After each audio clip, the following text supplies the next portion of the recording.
Hello friends, welcome to my channel. આજે તમારી સાથે મેં જે આયનની લોડીનો અનબોક્સિંગ વિડીયો શેર કર્યો છે તમારા લોકો સાથે. એના માટે મને કમેન્ટ આવી છે કે આમાં ઢોસા અને પરોઠાની તમને બનાવીને બતાવું. તો આજે હું તમારી સાથે પરોઠા બનાવીને બતાવીશ.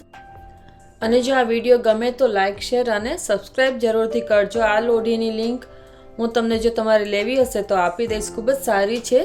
તો એકવાર જો તમને મળી જાય ઇન્ડિયામાં અમેઝોનમાં તો તમે આ જરૂરથી લેજો. સારી પણ છે અને હેવી સરસ એવી ક્વોલિટીની છે આયનની લોડી. તો આમાં પરોઠા સરસ થાય છે, આમાં ઢોસા પણ સારા થાય છે. ઢોસા પણ મેં કરીને જોયા છે.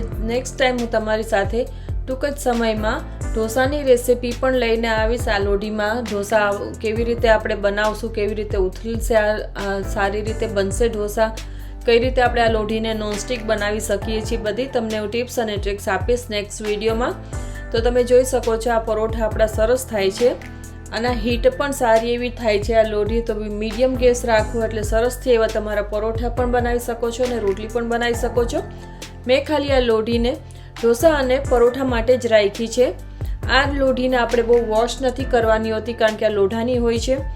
એમાં જો તમે વોશ કરશો તો એને કાટ લાગશે.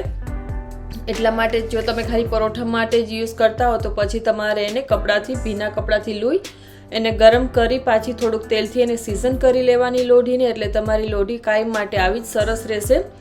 કાટ નહીં લાગે. કાટ લાગે એટલા માટે કારણ કે આપણે એને વોશ કરી નાખતા હોઈએ છીએ. વોશ કરવાથી કાટ લાગે છે. તો તમે એને લૂઈને પણ રાખી શકો છો. તો તમે જોઈ શકો છો મેં મારા બધા પરોઠા બનાવીને રાખી દીધા છે. પહેલાં મેં લોટ બાંધીને અડધી કલાક માટે રાખી મૂક્યો હતો. લોટ બાંધીને રાખી મૂકવાથી આપણા પરોઠા, રોટલી, ભાખરી બધા સરસ બને છે. રોટલી અને પરોઠા કૂણા બને છે. ભાખરી તમે ક્રિસ્પી બનાવી હોય તો તમે ઘીનું મોણ સારું મુઠ્ઠી પડતું આપીને તમે ભાખરીનો લોટ બાંધવાનો કડક, જેથી આપણી બિસ્કિટ જેવી ભાખરી બને છે. આ લોઢીમાં તમે ઉત્તપમ પણ બનાવી શકો છો, પેનકેક પણ બનાવી શકાય છે, પુડલા બનાવી શકો છો. જે તમારે આમાં આપણે લોઢીમાં યુઝ કરતા હોઈએ છીએ, નોનસ્ટિકમાં બનાવતા હોઈએ છીએ, આમાં પણ તમે આયનની લોઢીમાં તમે તવામાં બનાવી શકાય છે. આ વિડીયો અહીં જ હું પૂરો કરીશ. જો ગમ્યો હોય તો લાઇક, શેર અને સબસ્ક્રાઈબ કરજો. મળશું નવા વિડીયો, નવી રેસિપી સાથે. ત્યાં સુધી આવજો.